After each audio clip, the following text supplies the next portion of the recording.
Hello दोस्तों, जैसा कि आप लोगों को पता है कि एपीएफसी का नोटिफिकेशन जल्दी आने वाला है और मोस्ट प्रोबेबली जब तक ये वीडियो चलेगा तब तक नोटिफिकेशन आ भी जाए।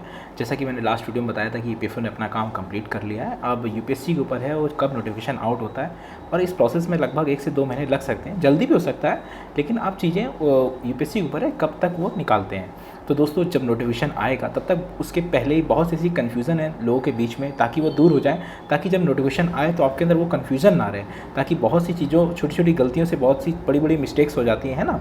तो इसीलिए क्या है कि हम लोग सबसे पहले आज उस नोटिफिकेशन को समझ लेते हैं जो सन 2015 में आया था, मतलब एपीएफसी का जो लास्ट नोटिफिकेशन आया था, आज उस पर डिस्कशन करते हैं। क्योंकि देखिए दोस्तों, है क्या कि जो नोटिफिकेशन 2015 में आया था और जो अब आने के चांसेस हैं जिसके पूरे पूरे, तो उस नोटिफिकेशन के बीच में जो रिक्रूटमेंट रूल था वो लगभग वही है, उसमें कुछ चेंज नहीं हुआ है, आज भी वही एग्जिस्ट कर रहा है जो उस समय था। तो मोस्ट प्रोबेबली पूरी उम्मीद है कि 99% वही चीज़ें आएंगी जो लास्ट नोटिफिकेशन में थी। इसलिए दोस्तों क्या है कि आज जो नोटिफिकेशन का डिस्कशन है वो इसलिए ताकि बहुत सी चीज़ें कन्फ्यूज़न बिल्कुल दूर हो जाए। तो देखिए दोस्तों, सबसे पहले जो नोटिफिकेशन आया था 2015 में, वो आया था जून में 2015 में, ठीक, जिसकी लास्ट डेट थी 10 जुलाई 2015। समझ सकते हैं, 10 जुलाई 2015 को फॉर्म की लास्ट डेट थी। और दोस्तों बहुत अच्छी बात यह है कि उसका जो एग्ज़ाम था ना, वो 10 जनवरी 2016 को हो गया था। अब आप समझो, सिर्फ 6 महीने में आपका एग्ज़ाम हो गया। मतलब नोटिफिकेशन आया 10 जुलाई और 6 महीने बाद एग्ज़ाम हो गया। उस समय डेट नहीं थी, डेट बाद में आती है, आपको भी पता है। तो अचानक से जैसे अभी ईएसआईसी में हुआ कि डेट 1 महीने पहले आई, लोग प्रिपेयर ही नहीं थे तो लोगों को पेपर देना पड़ा। तो क्या होता है कि जब आप पहले से तैयार नहीं रहते हैं तो चीज़ें ऐसी दिक्कत करती हैं। क्योंकि पिछले दो सालों से लगभग जब से कोरोना चल रहा है तो बहुत से ऐसा हो गया कि यार कभी कभी यार डेट बढ़ जाएगी, एक आदत में आ गया है कि डेट तो बढ़ ही जाएगी। लेकिन दोस्तों पहले ऐसा नहीं होता था कि बार बार डेट बढ़े, है ना, वो भी सेंट्रल गवर्नमेंट के एग्ज़ाम में तो बिल्कुल भी नहीं, है ना। तो दोस्तों उस समय जो फॉर्म आया था उसमें जो डेट थी 10 जुलाई लास्ट डेट थी, ठीक। अब दूसरा सबसे बड़ा इशू है कि पोस्टें उसमें 170 थी, लगभग इसी के अराउंड या इससे ज़्यादा ही इसमें आएंगी, ठीक। ओके, दो चीज़ें हो गई। तीसरा दोस्तों जो सबसे बड़ा सवाल है जो आप लोग पूछते हैं वो है एज का। एज देखो लास्ट नोटिफिकेशन में दोस्तों एज आई थी 35, ठीक है। पूरी उम्मीद है कि इस बार भी यही चीज़ कंटिन्यू होगी। और दूसरा सवाल ये रहता है कि क्या छूट मिलेगी सेंट्रल गवर्नमेंट के एम्प्लॉई को और जो एक्स सर्विसमैन रहते हैं और भी जो कैटेगरीज होती हैं उनमें। तो देखिए दोस्तों, इस नोटिफिकेशन में आप पूरा का पूरा जो नोटिफिकेशन की जो पीडीएफ है मैं टेलीग्राम चैनल में भी डाल दूंगा, प्लस आप देख भी सकते हैं कि इसमें जो छूट है दोस्तों सेंट्रल गवर्नमेंट के एम्प्लॉइज़ को वो 5 साल है, जनरल को, ओबीसी को 8 साल है, SC ST को 10 साल है। तो आप ये मान लीजिए जो 45 साल का भी है ना, वो भी फॉर्म डाल सकता था, है ना।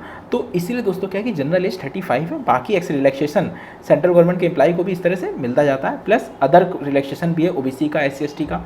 तो दोस्तों अब आप समझ गए कि तीसरा पार्ट की एज का, ठीक है।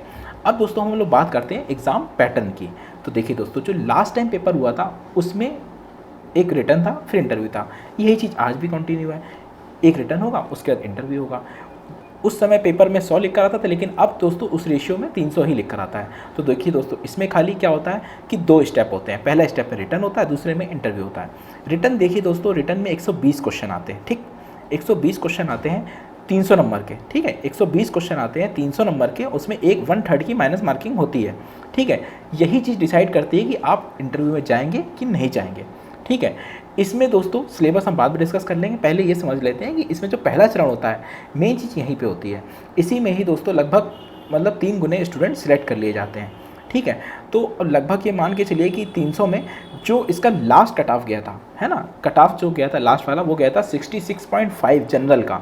तो लगभग ये जाके पहुँचता है 300 में 200 नंबर। ये जनरल का कट ऑफ था कि आपको इंटरव्यू के लिए आप पहुँचते हैं, ठीक है। तो इसीलिए दोस्तों इसका कट ऑफ लगभग कितना गया था, ये कट ऑफ फिक्स नहीं है, ये वेरी करता रहता है। जैसे नेक्स्ट टाइम जो एग्ज़ाम हुआ जो AUA का हम लोग वाला, उसमें कट ऑफ 50 पे आ गई थी, क्यों, क्योंकि पेपर काफ़ी टफ था। तो ये डिपेंड करता है कि पेपर कैसा आ रहा है, ठीक। दूसरा चरण होता है दोस्तों इंटरव्यू का। इंटरव्यू 100 नंबर का होता है, उसमें मिनिमम मार्क्स हैं कि जनरल वालों को मिनिमम 50 प्लस लाना है, ओबीसी वालों को 45, SC ST वालों को 40, ठीक है।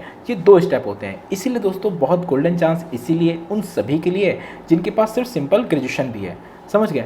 तो दोस्तों जो इसमें क्वालिफिकेशन मांगी जाती है वो इसेंशियल जो है वो सिर्फ और सिर्फ जनरल ग्रेजुएशन थी, सिर्फ, समझ गए आप, जनरल ग्रेजुएशन। मतलब अगर कोई भी बंदा जो BA BSc BCom BTech कुछ भी करे, अगर सिर्फ ग्रेजुएट है वो ये फॉर्म डाल सकता है। और रही बात दूसरी डिज़ायरेबल की, तो डिज़ायरेबल क्या होता है, उसमें लॉ वाला काफ़ी चीज़ें मांगते हैं। वो अगर आपके पास है तो अच्छी बात है, लेकिन उसका कोई वेटेज नहीं मिलता है कि अब आप सोचो नहीं उसमें 5 नंबर ज़्यादा मिल जाएंगे, इंटरव्यू मिल जाएगा, नहीं। आपका रिटर्न ही आपका सिलेक्शन कराएगा। इंटरव्यू में आप जैसे सवालों को जवाब देंगे वो सिलेक्शन होगा। इसमें कहीं ऐसा नहीं कि आपको इससे वेटेज मिलेगा, बात समझ रहे हैं। तो आपके पास सिर्फ सिंपल ग्रेजुएशन है, आप इस फॉर्म के लिए एलिजिबल हैं, ठीक, और उसको आप डाल सकते हैं, समझ गए। तो अब क्या है दोस्तों कि इसमें 2 स्टेप होते हैं। पहला आप समझ गए कि रिटर्न, जिसमें आप इंटरव्यू मान लीजिए सिर्फ नॉर्मल ग्रेजुएशन है तो आप इस फॉर्म में बैठ सकते हैं। 120 क्वेश्चन आएंगे, 120 क्वेश्चन में 1/3 माइनस मार्किंग रहती है, 300 नंबर का होता है। इसी के बेस पे आप इंटरव्यू में पहुंचते हैं। इंटरव्यू में आपका 100 नंबर का होता है, जिसमें मिनिमम आपको लगभग जनरल वाले को 50, ओबीसी को 45 और बाकी को SC ST को लगभग 40 लाने होते हैं। अगर आप मोर देन एवरेज करते हैं तो इसमें आप आ जाते हैं, ऐसा कुछ में कोई सोचने वाली बात नहीं है, ठीक दोस्तों। अब हम बात करते हैं सिलेबस की।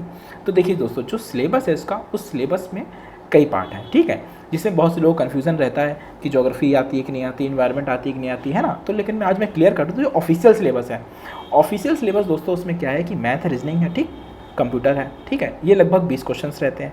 इंग्लिश है, इसके लगभग 20 रहते हैं, 40 ही होगा, ठीक। उसके बाद आता है जनरल स्टडीज़। जनरल स्टडीज़ में 4 पार्ट उसमें बोले हैं, हिस्ट्री, पॉलिटी, इकनॉमी, साइंस, ठीक, और करंट अफेयर्स। तो ये 5 पार्ट इसमें होगा, ठीक। अब जो चौथा पार्ट है वो बचता है हमारा लेबर लॉ और अकाउंट्स का, ठीक है, यही इसमें आता है, ये इसका ऑफिशियल सिलेबस है। लेकिन दोस्तों क्या होता है कि कई बार करंट से रिलेटेड, जैसे यूपीएससी, आपको ही पता है कि वो अपनी जो सीमा है ना उससे बाहर निकल के हमेशा पूछता है, ताकि चीज़ें मतलब कॉम्पिटिशन भी बहुत है ना।